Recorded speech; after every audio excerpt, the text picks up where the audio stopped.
Hello, हाय, नमस्कार। मैं हूं सौरभ चंद केसरी और अपने यूट्यूब चैनल में आपका स्वागत करता हूं। एक बार फिर से एनटीपीसी का फिर से सवाल लेकर आया हूं। बस एक एक सवाल करा रहा हूं, ठीक है। और कुछ और नंबर सिस्टम वगैरह का सवाल भी आपको कराऊंगा, जिसमें कंसेप्ट आपके साथ साथ ट्रिक सीख सकें। हालांकि इस सवाल में कोई बहुत ज़्यादा वैसा सवाल नहीं लगा कि बहुत ज़्यादा टिपिकल है, आसान है। लेकिन हमने सोचा कि हर बार कठिन सवाल ही नहीं, आसान सवाल भी कराने चाहिए। देखिए, प्रश्न कह रहा है कि एक व्यापारी 66,000 रुपये में एक सीलिंग फैन खरीदा।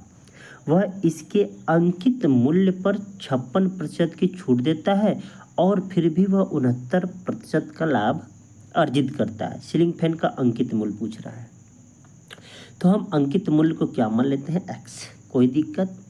अब इस पे हम छूट देते हैं कितने का, 56% का। तो मतलब हम बेचते कितने हैं, 44% में।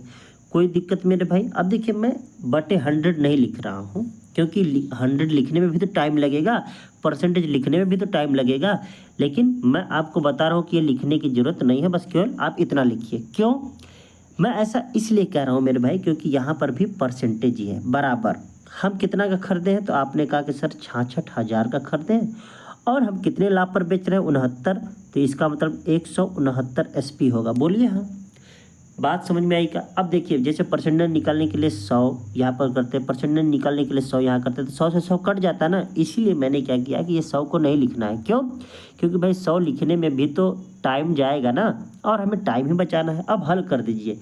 11 चौका कितना होता है, 44। 11 छक्का 66, ये 60 हो गया ना। तो 4 से काटेंगे तो 15 चौके 60, ये 1500 हो गया मेरे भाई।